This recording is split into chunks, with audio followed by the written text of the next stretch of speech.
Within the act of forgiveness lies an extraordinary power. It is the power to right wrongs, heal wounds, and ultimately change the course of history. It is a call to show grace and mercy, not merely as a social recommendation or personal disposition, but as a mandate from the God who forgave us first. Out of love, he chose to take all of our personal garbage and sweep it away, erasing it from our past. In exchange, we have received a clean slate, a brilliant future filled with opportunities to pass this gift on to each other. Through the love of Christ, we too have the power to overlook offenses, right wrongs, and heal history. We too have the power to sweep it all into a big pile of garbage and watch it burn away. Because of the one who showed mercy on us first, we too have the power of forgiveness.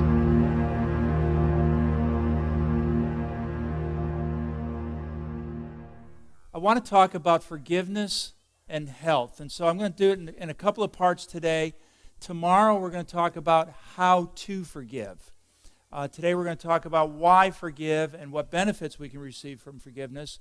And I also want to say just a word about how forgiveness fits into our health message. So let me start with my bias. And my apologies if I step on a few toes. I don't mean to, and I don't really mean what I say, but you'll understand me a little bit better.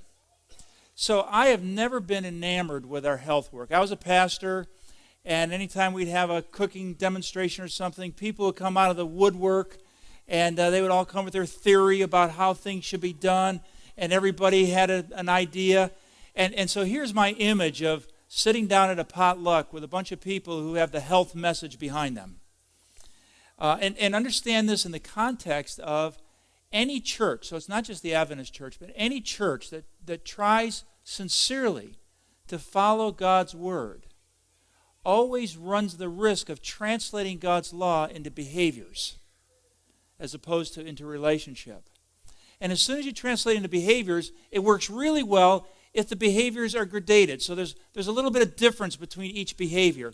And I got to tell you, nutrition is the easiest thing to get caught up in with that kind of thought.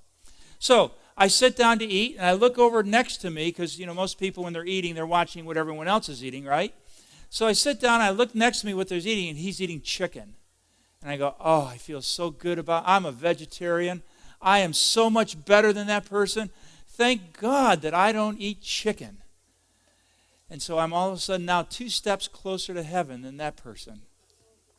However, what I fail to realize is sitting next to me on the other side is a vegan. And they're saying, oh Lord, I am so glad there's no cheese on my food like this sinner over here. I am so glad that I'm not like that person. I'm actually 2 steps higher than they are. And I thought I was pretty good being 2 steps higher than they were. And so on and on and on it goes. And so I had a difficult time with our health message. Oh, I knew the statements. Our health message is the right hand of the gospel. And as a preacher, I knew that I had to support that. And so our churches did cooking schools. And I always wondered, as a pastor, how to get somebody from how to bake bread to a Bible study. That was just a huge leap. So I decided to do some study and to say, what is the Adventist health message? Because at my time, it had boiled down to 2 things. The 5-day plan, so stop smoking was our health message, and cooking schools, so vegetarianism was our health message. And so I started to challenge the thinking. So I said, maybe rather than starting with the question, what is the Adventist health message, because we already had a culture around that, I thought I'd ask the question, what is Christ's health message? And so I started to do some research on how did Christ heal? What did Christ teach about healthy living? And here I got some new insights. He never once offered a stop smoking program. Now, does that mean it's wrong to offer stop smoking? No. People who struggle with smoking need help, and we can help them. So it's not wrong. It just wasn't Christ's method. So certainly he had a cooking school, or he talked about the importance of diet, and yet never once did Christ speak about diet or to teach his disciples how they should eat. So Christ's method seemed a little different than our method. Not that our method is wrong, it was just different. So as I looked at his method, we've got texts like this. Which is easier to say, your sins are forgiven, or to say, rise and walk? You remember that story. Jesus forgave the man of his sins, and he stood up and walked. Forgiveness as a health message? How do you do that? Or remember the woman who reached out and touched his garment, and Jesus said what? Your faith has made you whole. So how do we incorporate, does this even connect to our health message? Is this a different health message? Or is this a continuum of the Adventist health message? And what we've been doing isn't wrong, it's just not complete. And we need to understand the full spectrum of health and healing.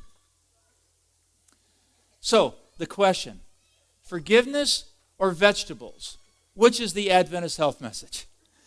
So, I don't want to make it an either or, because it's not either or. So I want us to take another view.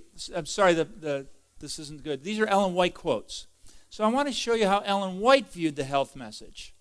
So she says this, the relationship that exists between the mind and the body is very intimate. Mind, body. When one is affected, the other sympathizes. The condition of the mind affects the health to a far greater degree than many realize. So things like anxiety, depression, anger, low self-worth, suffering from an abusive relationship. These kinds of things weigh on the mind and affect our health to a far greater degree than many realized. Now, in the scheme of things, does that mean get your diet straight and then we'll work on your mind? Or does that mean get your mind elevated and then we can work on your diet? Going on in Ellen White 5T444, she says this, sickness of the mind prevails everywhere. So let me translate that. We're all crazy, okay? We're doing the best we can, but we're not doing as good as we can do. Sickness of the mind prevails. Then listen to this next one. 9/10 of the diseases from which men suffer have their foundation where? In the stomach or in the mind? 9/10. Now, there's still another 10th, but are we majoring in minors by focusing on the stomach rather than focusing on the mind? Again, I phrase it as an either or, but it's not either or. There is 1/10 good to good diet, and there's 9/10 good to having the brain elevated and hopeful rather than disparaging and discouraged. What goes into your mind is more dangerous to your health than what goes into your mouth. Doesn't the Bible say that? Whatsoever things are good, pure, think on these things. What goes into your mind is more dangerous to your health than what goes into your mouth. It's called the mood-food connection. Mood, mental, food, stomach. And what we now know is that most eating disorders are not an eating problem, but an emotional problem. And people eat because they are discouraged. They eat because they don't feel good about themselves, and food is a reward. They eat simply because they have nothing else to do. They eat because it's the only thing that gives them pleasure. And so it's this, and we eat the junk foods more likely when we're more discouraged. So it is our mind that leads the health message. So if that's true, then I think the hierarchy of the health message needs to include mind, body, and spirit. Some of you might be familiar with Maslow's hierarchy of needs. And so I kind of drew, so the body is a part of our health message. What we eat, exercise, that's all part.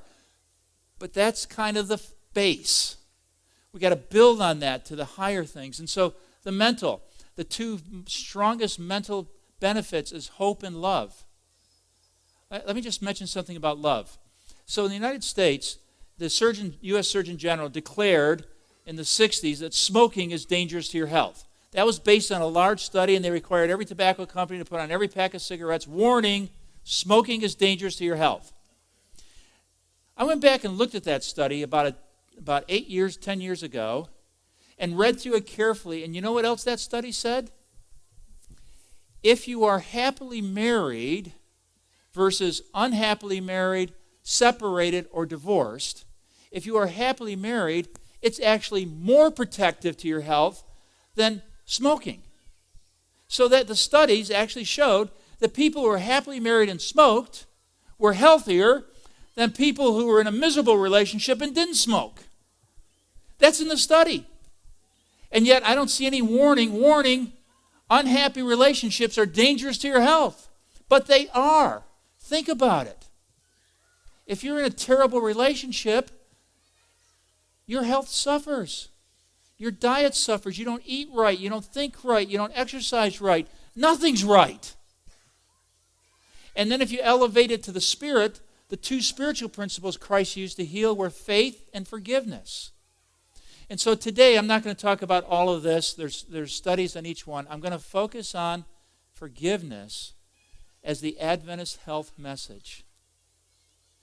That's why I said this morning in my little demonstration that wouldn't it be nice if the health message wasn't just the right hand of the gospel, but it was the gospel?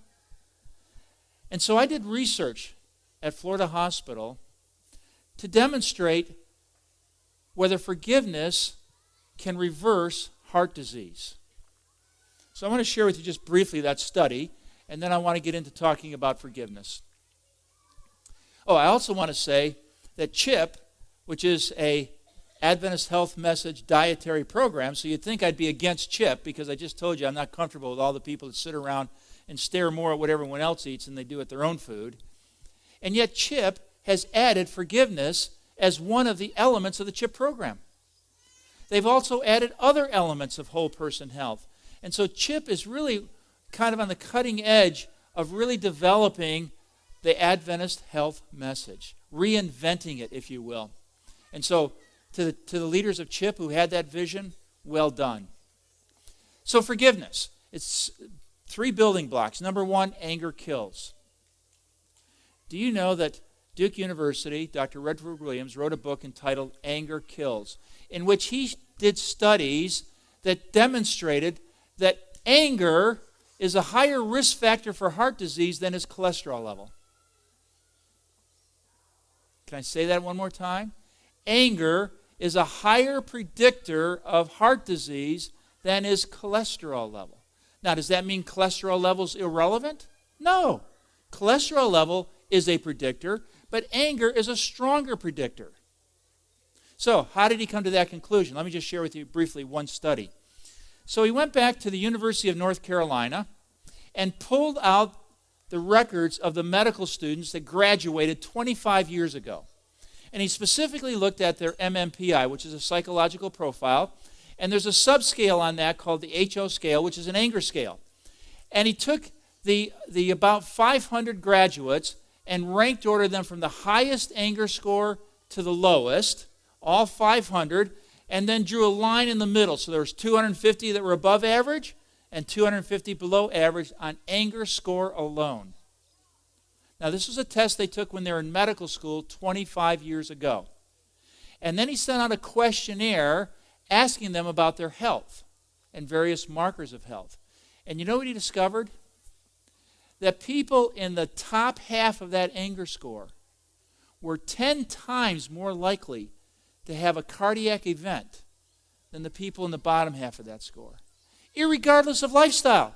It didn't matter whether they exercised or ate steaks. None of that was factored in, just whether you were in the top half of the anger scale or the bottom half of the anger scale. 10 times more likely to have a cardiac event and 4 times more likely to be dead 25 years later. That's just one of the studies. In fact, he did so many studies that's why he wrote the book Anger Kills, that as a result of that, the New England Journal of Medicine reports mismanaged anger is perhaps the principal factor in predicting heart disease. That's a pretty prestigious medical magazine.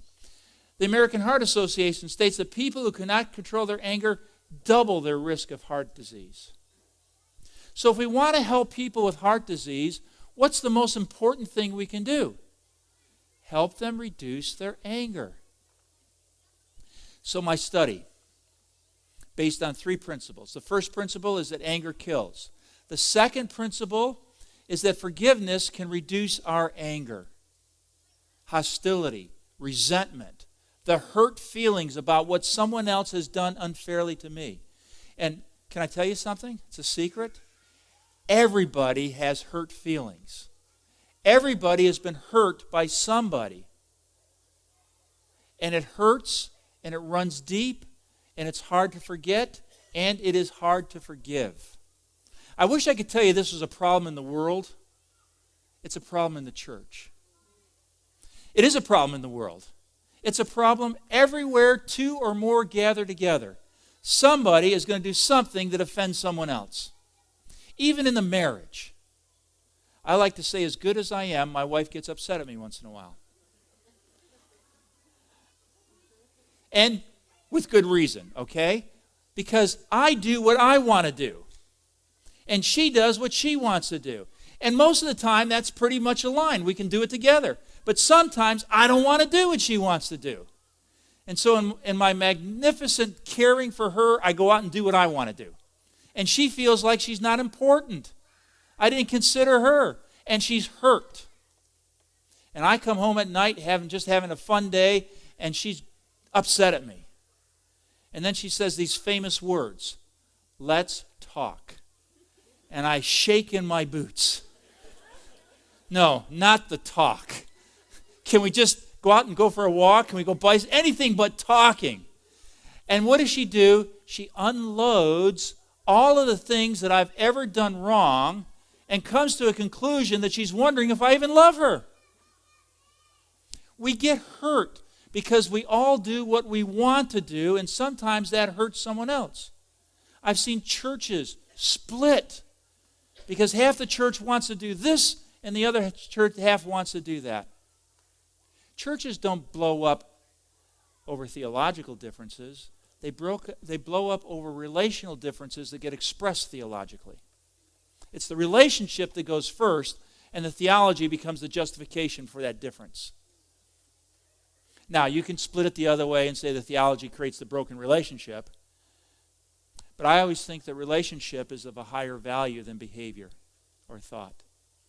And I come to that conclusion because when God defined himself, he didn't define himself in behavioral terms. He didn't define himself in theological terms. He defined himself in relational terms. And he said, God is love. And love is the essence of relationships between people. So, the second principle is forgiveness reduces anger. I'm going to share with you today and tomorrow how that happens. I'm going to share with you how to forgive.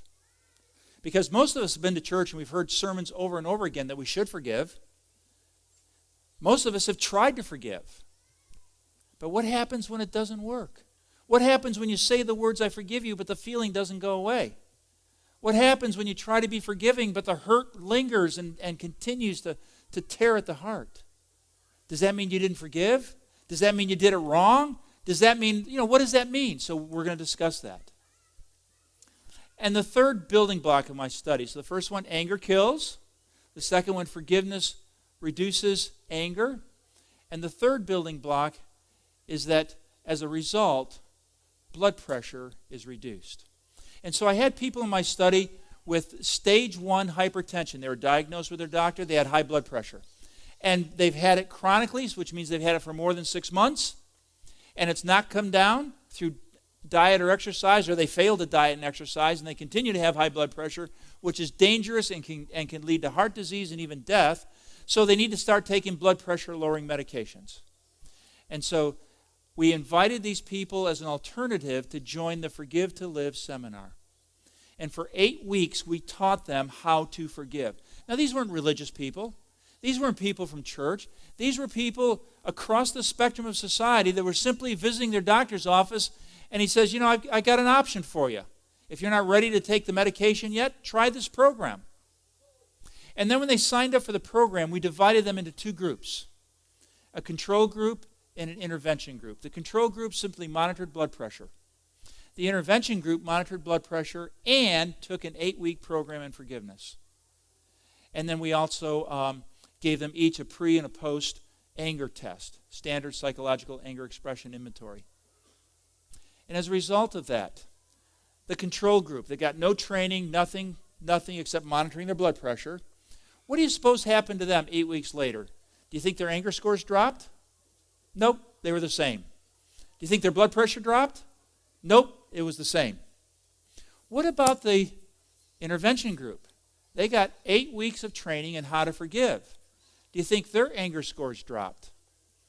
Absolutely. They dropped significantly, and I'm going to show you in the next slide some scores. What about their blood pressure? Did it drop? Well, here's the interesting thing with that. Those who had elevated anger had blood pressure reduction back to normal. Those whose anger was normal or below normal had no reduction in blood pressure, even though they enjoyed the forgiveness. So, here's the thing. Forgiveness doesn't cure all high blood pressure. It will only help you if your blood pressure is being driven by hurt and anger and upset and frustration and stress and all the stuff that comes from difficult relationships. If that describes you and you have high blood pressure, there is a good chance that practicing forgiveness will lower your blood pressure. So let me show you how effective that is. I'm going to come back to this slide. I want to show you this, and then I'll come back. So here's the participant numbers. This is their anger score reduction. That's how many points their score dropped from the first time they took it till they took it again 8 weeks later. These are huge drops in anger. In fact, the person who wrote this study lives in Florida. Who wrote the anger expression inventory test. And when I sent him this data, he told me, he said he has never seen anger drops that high within 8 weeks. And he says, I've seen a lot of anger management programs trying to reduce that, but this is even beyond an anger management program. And I said, well, this is really about forgiveness, which is more powerful than anger management. Because forgiveness is the one thing that changes everything. Forgiveness is the only thing that Christ went to Calvary for. Father, forgive them. The whole Old Testament service all focused on the lamb, the slaying of the lamb. And what was the purpose of slaying the lamb? For the forgiveness of sins. So the entire gospel is centered. Our whole life is centered upon the fact that we have been forgiven. But we don't get it. We don't know what it means. Intellectually we do, but we don't experience it. And so people can talk about being forgiving, but they still carry this hurt in their heart. So we got to learn how forgiveness heals that. So here's the scores. Huge drops. These are the blood pressure readings their first week. By the way, never do a single blood pressure reading. So the gold standard of doing blood pressure is to do 6 blood pressure readings a week. And then you average all 6. Because any single blood pressure can be a little high, a little low. It's variable. So we did every single person, Monday, Wednesday, and Friday, first thing in the morning when they got up, and first thing after supper. If they came home from work or if they weren't working, after supper. So everybody did at the same time, and they turned in their scores. And then we took the 6 scores of each week and averaged them. So we got a reliable blood pressure variation from week to week. So here's their blood pressures. You can recognize all of those are hypertension. Those are high blood pressure. Dangerous place to be. Here they are. Oh, by the way, you'll love this as fellow Adventists. For study purposes, I had to ask a lifestyle questionnaire, and I had to exclude from the study anyone who made a lifestyle change during those 8 weeks. So if somebody started exercising for the first time during those 8 weeks, I had to pull them out of the study because it could be the exercise that was the variable. If somebody quit smoking during those 8 weeks, I had to pull them out of the study. And the way I knew is because we gave them a lifestyle questionnaire at the beginning and at the end, and if there was any lifestyle changes, they got excluded from the study. So here's the irony. As a Seventh-day Adventist minister, I'm praying that the smokers won't quit smoking for 8 weeks. I'm praying that the couch potatoes won't get up and start walking for 8 weeks, okay? Because I need the data for my study.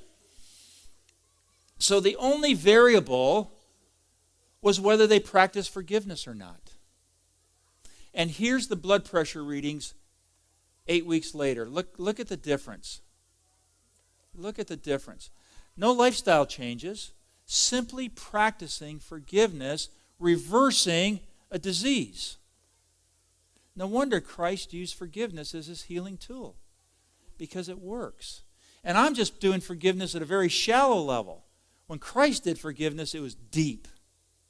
It was so deep that even if the legs couldn't move, when forgiveness settled into them, the legs just sprung up. And they just lifted up for joy because they had truly been forgiven. And no disease and nothing could hold them down. I got to tell you, I've seen something almost as real with the people I've had come through the forgiveness seminar. They're weighed down with the struggles of this world. They're defeated and discouraged. They're overwhelmed.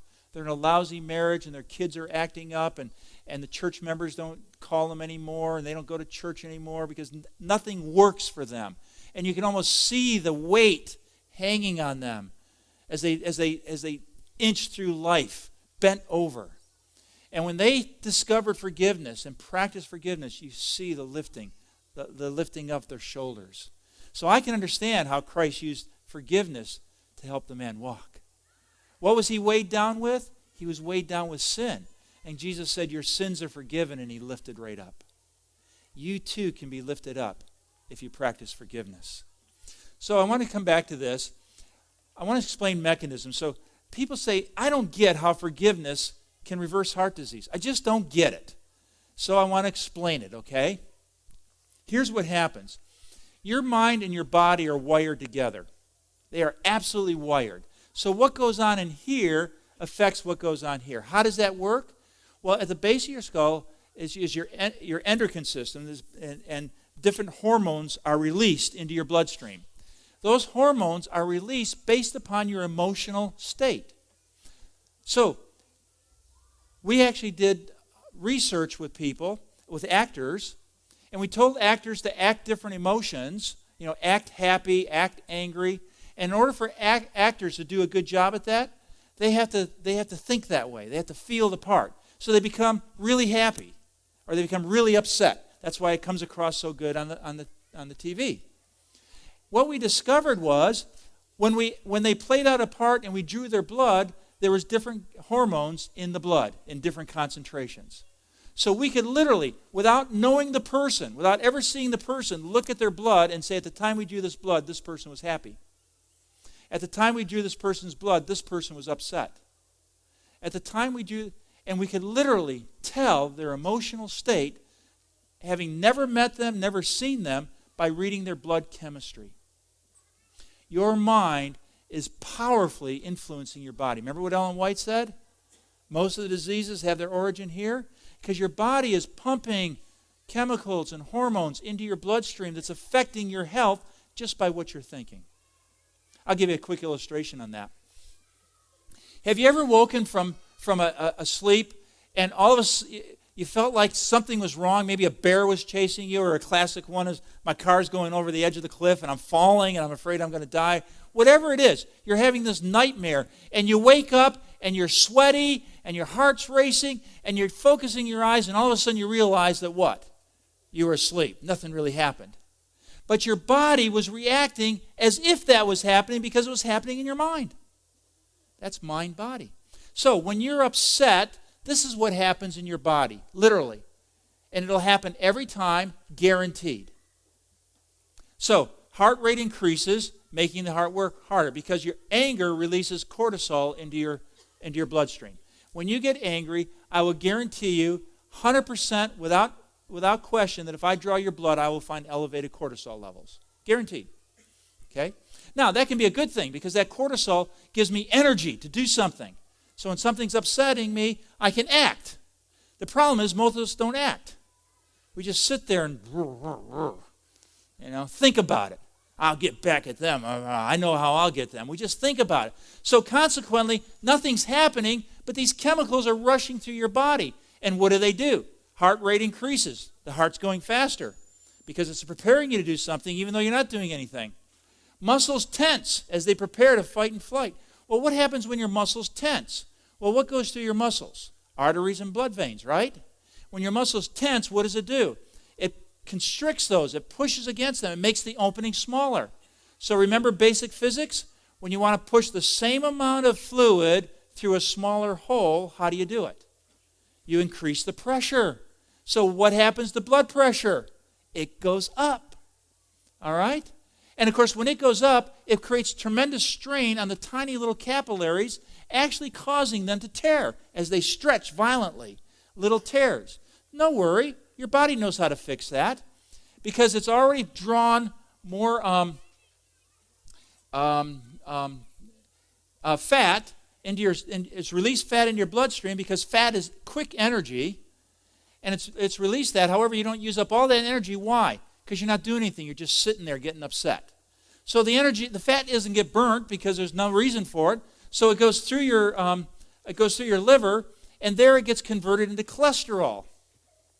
And then the cholesterol gets released into your bloodstream, and cortisol then interacts with the cholesterol, causing it to become even more sticky, which in some ways is a good thing because all those little tears that I told you about, very small tears, the cholesterol immediately plugs it up, stops the leak. God designed us wonderfully.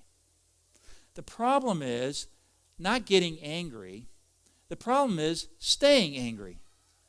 Because when you stay angry, and by the way, you don't have to be angry, you can be hurt. Same thing. So you don't have to be angry. Most of us think of anger as blowing up and shouting and screaming. You can just stew. Be upset, hurt inside. Same dynamic. And the problem is, the longer you do that, the longer this mechanism is at work, what happens to all that little sticky cholesterol? It keeps sticking to itself, building up, and then finally it breaks off. And when it breaks off, it gets stuck in a smaller vein. And if that smaller vein is feeding the heart or feeding the brain, heart attack or stroke. That's why anger kills. And it does. And so think about that the next time you get upset at someone. When you're upset at someone, who are you really hurting? Them or you? You're really hurting yourself. So now they've won twice. They did something that upset you, and now your upsetness is hurting you even more. In fact, I'd like to suggest that holding on to your anger is more problematic than getting angry. So you become your own worst enemy. And what are you going to do about it? And I'd like to suggest the only thing you can do about it is to forgive. All right, let's go through then. So I want to talk about mind-body because that's critical. And to do that, I want to share with you a brief story. So when our daughter left home, my wife and I were empty nesters. And so I thought, my wife was kind of down in the dumps, she's stuck with me now, And so I said, well, let's go do something. And she said, oh, you always do what you want to do. No, yeah, okay. This time we'll do whatever you want to do. You name it, we'll do it. Now, understand, my wife is a gentle person. She doesn't like stimulation. She doesn't like crowds. She'd never get up front here and speak in front of you. She likes things calm, relaxed. So she thought about what she wanted to do. And you know what she came up with? I want to go to the zoo all day. Now, you can imagine the predicament that puts me in. You ever been to a zoo? It's not that exciting. You sit there and you watch an animal get up. And then they stretch. And then they go over and eat for a while. Now, you can kind of, is there any cheese in their hay? There's a few things you can do, but not much. And then when they finish putting it all in here, guess what happens next? It all comes out there. And then after a cycle of this, they're tired. So what do? They take a nap. And then they get up from their nap and they stretch and the thing goes all over again. Can you imagine watching this for 8 hours? Unbelievable. So I'm sitting there with my wife saying, why did I ever open my big mouth? 20 minutes. I still got 7 hours and 40 minutes to go. And not much is going to change. And my wife is loving this. And she's saying, aren't you having a good time? Yeah, I'm having a great time. Good, I'm glad we came. Yeah, me too.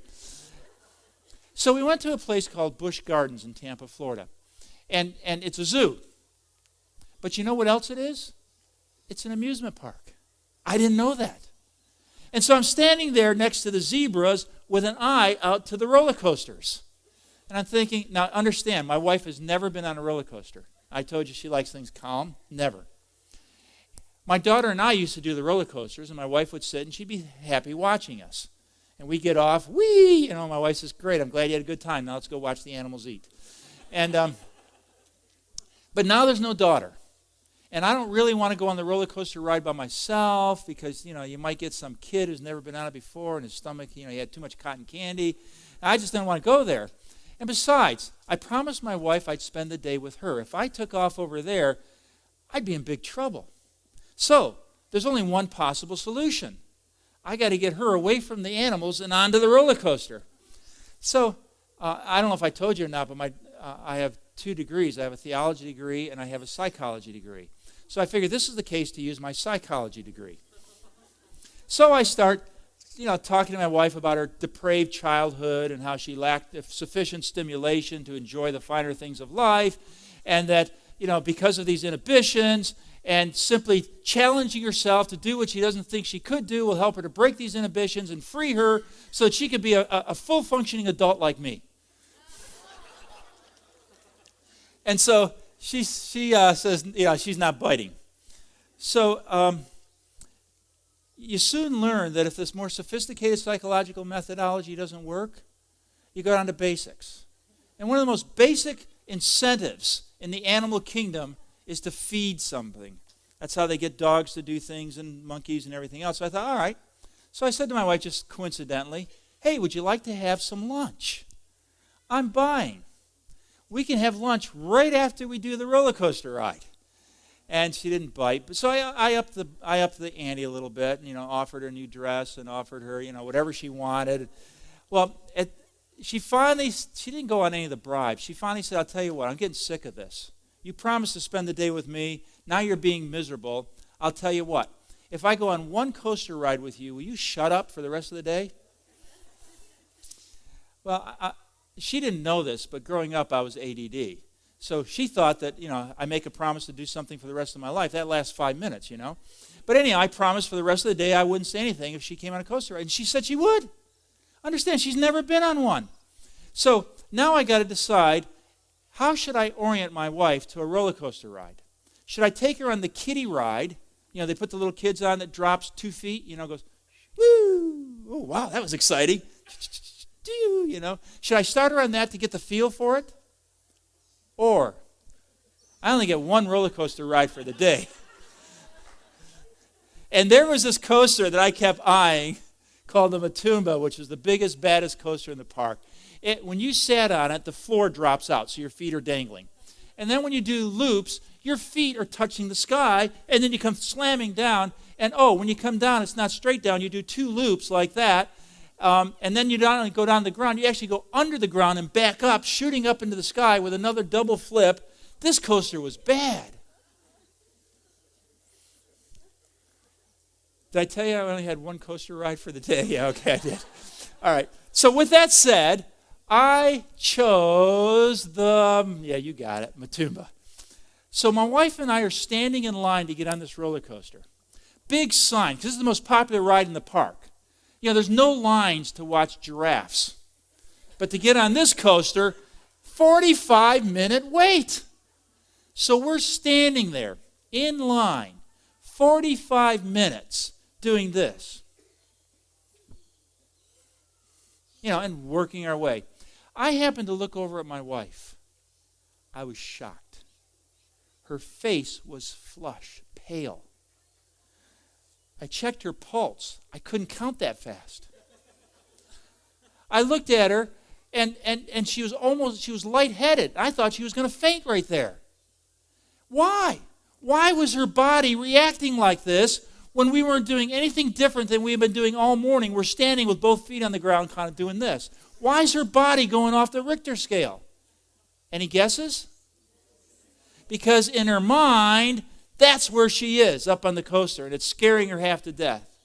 You see, your body's only reality is what the mind is saying. What you're thinking determines your health more than anything else. In fact, if I would have taken my wife to the emergency room at that moment, they would have admitted her for an impending heart attack. She had all the symptoms. She had every symptom. So, we finally got there. 45 minutes later. She's dying. I'm empathetic, but I'm also pretty excited, so it's hard to know what I'm feeling, right? But she's dying. And so we get there, and so I recognize that, this is difficult for her. We've got everybody paired off, so there's no little 4-year-old with an upset stomach next to me. So I tell my wife when we get there, I said, you can walk through and stand on the other side, and when I come back, we'll get together and we'll go watch your animals eat their cud, chew their cud.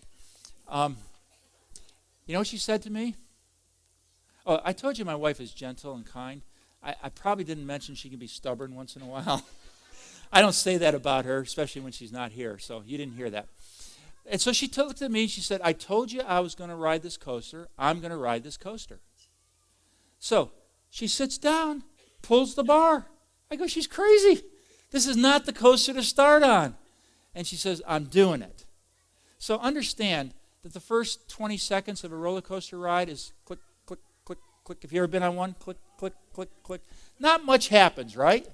So we're going click, click, click. And I turn around, and my wife is gripping the bar so hard that to this day, if you were to ride car 17 on the Matumba, you will see 10 distinct imprints in the cast iron bar as she's squeezing it so tight. And I looked, and I never knew she had huge blood vessels like this in her neck. They were throbbing and pumping. I had never seen them before. And I go, uh-oh, this can't be good. But by now, you're going click, click, click. You can't stop the thing. You can raise your hand and say, excuse me, stop, but nobody's listening.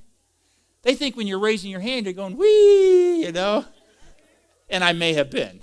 Okay, so we get up to the top, and you know how it holds on for just a second and kind of dangles you because it's got to wait for the last car to let loose, So we're dangling. Wouldn't you like to know the rest of the story? So it lets us loose. I can't tell you what my wife was doing. I refused to look at her for the entire ride. I did not want to see it. I just didn't want to see her stare at me because it would be a picture I'd never forget. So I never looked at her for the entire ride. Double helix turns, double flips into the ground, back out, feet flying. Oh, I forgot to tell you, when they start the ride, they drop the floor. That panicked my wife a little bit. So all of a sudden, whoa, where are we? So anyway, we finished the ride, we got off, and she looked at me and said these words, never again. And she has never again been on a roller coaster ride. I share that story with you, not just because it's an interesting story, but it illustrates how powerful the mind affects the body. We don't get it. Ellen White got it. She said 9/10 of the diseases have their origin in the mind. What we're thinking is a powerful. You think drugs are powerful? Your brain releases drugs more powerful than what you can buy on the street. It just doses it in smaller quantities. But if you leave it stuck on, it can do its work over time. That's why I say anger kills. What time we got? Okay, you're going to kill me if I don't finish. So what happens in your mind affects your body. I already talked about this. So let's go on to forgiveness. I know I should forgive. The problem is I may not feel like forgiving. You ever been in that situation? I know I should forgive, but I don't feel it. Or they don't deserve it. After all, what they did was pretty mean. Why should I forgive them? They haven't even said they're sorry. They don't care. They're a mean person. They're ugly. They treated me rudely. Why in the world should I forgive them? Why would I want to let them off the hook? And so we hold back forgiveness because we want to punish the other person. You ever been there? You ever thought that? Sure. Who hasn't? And even if I wanted to forgive, I'm not exactly sure how. You just say the words, I forgive you? Do you have to go up and look him in the eye and say, I forgive you? Do you need to say it 3 times in a row to make it stick? How do you do it? And I got to tell you, forgiveness is more than saying the words. It's not enough. It's a start. I'm not saying it's wrong. But it's only a start. It's not the end. So what does it mean? Have you ever felt betrayed, falsely accused, abused, abandoned, rejected, ignored? Then you know what it's like to be hurt. I have never met an adult who hasn't had one of these experiences, who hasn't been hurt. I've met adults all the way from those who have been abused as a child and carry that deep, deep scar, to those who have been rejected in marriage, to those who have been fired from work. It doesn't matter. To the neighbor who gossips about you, you will be hurt. And if we don't figure out forgiveness, then those hurts collect. They stick. They don't go away. And over time, they will lead to a level where your body is poisoning itself and you don't even know it. So, what is it like to forgive? Why should I forgive? I didn't do anything wrong. The other person should be punished. Why should I let the other person off the hook? That's the question we've got to answer. Because if we can't answer that, then you get stuck right there. And I have been, and you have been, to the place we just didn't want to forgive that person. We didn't think they deserved it, or whatever the reason. Have you ever hoped the other person will apologize, will make restitution, will care about me? I have sat for months saying, if they want to make things better, they got to come to me. If they come to me and apologize, I'll listen. If they tell me they're sorry, I'll loosen up a little bit. If they tell me they care for me and they show that, and maybe. But if they don't, no way. The truth is, the other's gone on with their life. They don't care. You are the one left suffering. So why let the other person off the hook? No, you're looking at it backwards. I don't let the other person off the hook. I let who off the hook? I let me off the hook. You see, I heard one person say that forgiveness benefits the one who forgives so much more than anyone else that it could almost be considered a selfish act. Except it's not. It's a God-inspired act, because we would not know forgiveness if it wasn't for God forgiving us. He's the author of forgiveness. We can't love until we understand forgiveness. In fact, forgiveness is so important to the gospel that it is the only thing in the entire Scripture that God says, if you don't do it, I can't forgive you. The only thing. We used to debate in seminary for hours about what the unpardonable sin was. And we'd guess whether it was murder or what it was. You know what the unpardonable sin is? The unwillingness to forgive. And if you want to know where that is, you go right to the Lord's Prayer. And the 2 verses after the Lord's Prayer, it's very, very clear that if you don't forgive others, your Heavenly Father won't forgive you. Now, let me explain that. That's not a work that we must do in order to be saved. God isn't saying, if you're not going to forgive, I'm not going to forgive. That's not God. God forgives us. The problem with forgiveness is if you don't accept it, it doesn't work. And so God's not saying, I withhold my forgiveness from you. He says, you're unwilling to accept it. And how does He know we're unwilling to accept it? Because we're unwilling to forgive others. If I've once received the benefit of forgiveness, I'm going to forgive everyone I can because I know what a blessing it is. And I know that the one who receives the blessing is me. So I don't have to like you to forgive you. I may still be hurting about what you did. And I may not like you at all. But I need to forgive you if I'm ever going to get better. You see, forgiveness is not reconciliation. If it was, I couldn't forgive unless we're both willing to forgive each other. But I can forgive no matter what you choose to do. So forgiveness is my act, not our act. And unless we do it together, reconciliation won't occur. I have another statement in my book that says this: while forgiveness is free, trust must be earned. Don't be stupid and go right back into an abusive relationship because you forgave them. God doesn't say go back again, go back again, go back again. Boundaries are a part of the Christian life. Christ instructed His disciples, if they reject you, do what? He didn't say go back again. He said dust off your sandals and move on. If this relationship is abusive, don't go back, move on. Now I know that makes some people nervous. But remember, until we build trust, you can't have a relationship. Relationships are built on trust. But forgiveness is a gift of God. And I must be forgiving if I'm ever going to be free. If I'm ever going to be healthy. If I'm ever going to be emotionally and physically whole. That's why it's our health message. When I forgive, I let myself off the hook. See, here's the problem. When I do not forgive, I'm the one left with the pain and misery. Not the other person. In fact, they may enjoy watching me be miserable. And I sit there getting more miserable, and it makes them happier. What kind of dynamic is that? Take care of yourself. And the way God told us to do it is to be forgiving. Think about it. The very person I do not like,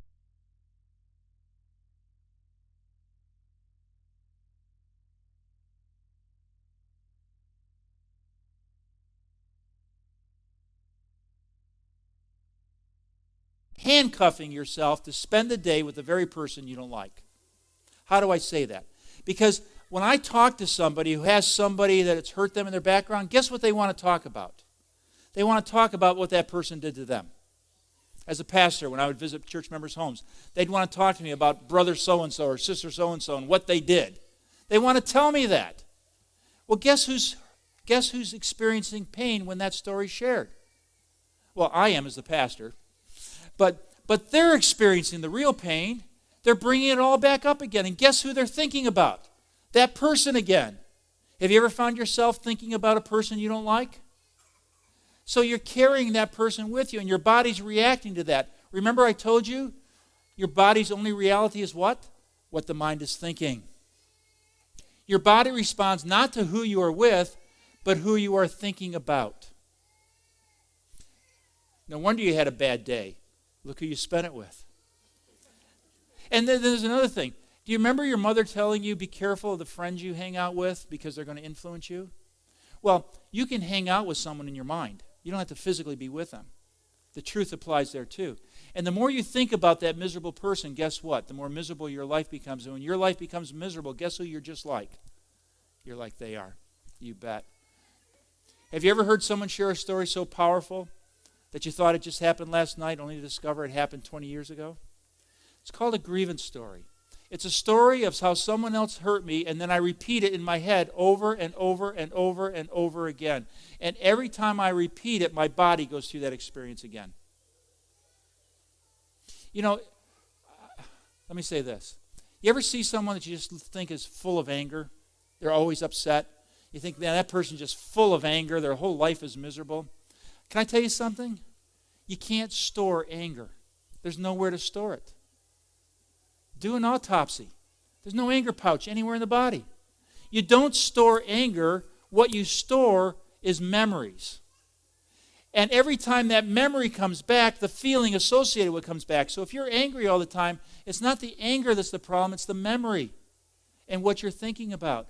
And the only way to change what you're thinking about is to forgive. Forgiveness changes the way we view the world. But how? How? Okay, you're going to have to come tomorrow morning at 10 o'clock, and I'm going to walk you through the very steps of forgiveness. I'm going to talk about how to change a thought. Have you ever heard the expression forgive and forget? Okay, let me tell you, wrong. If you think forgiveness is forgetting, it doesn't work that way. Forgiveness is not forgetting. Forgiveness is remembering in a different way. We're going to talk about how to remember differently. We're going to talk about how Christ did that. We're going to look at biblical examples and understand the very steps that we can practice forgiveness, and by doing it, truly forgive and truly receive the benefit that forgiveness was designed for us. So if that's of an interest to you, I invite you to come back here tomorrow morning at 10 o'clock, and we will walk through those steps. Should I have prayer? Or okay. So let me pray for you that God will impress upon you today how important forgiveness is, that you'll want to be back tomorrow to learn how to do it. Let's pray. Lord, I want to thank you that you sent your Son into this world for a single purpose, that whosoever believeth on him should not perish, but should be forgiven. And Lord, once we experience the freedom that comes from having been forgiven, we don't want to go back into prison. Why would we take forgiveness from God and say, I'm free at last, then go back into the prison of bitterness and be angry at someone else? Why would we stick ourselves in that situation when we can be free? Simply by forgiving ourselves. And so I pray, Lord, that everyone here will seriously and prayerfully consider what forgiveness can do for their lives. consider how forgiveness can free them from the weight and guilt and shame and difficulties that have been imposed upon us by others' actions. I pray, Lord, that we will choose to forgive, to live. I look forward to being with this group tomorrow as we share your principles of how to forgive. In your name we pray, Lord. Amen.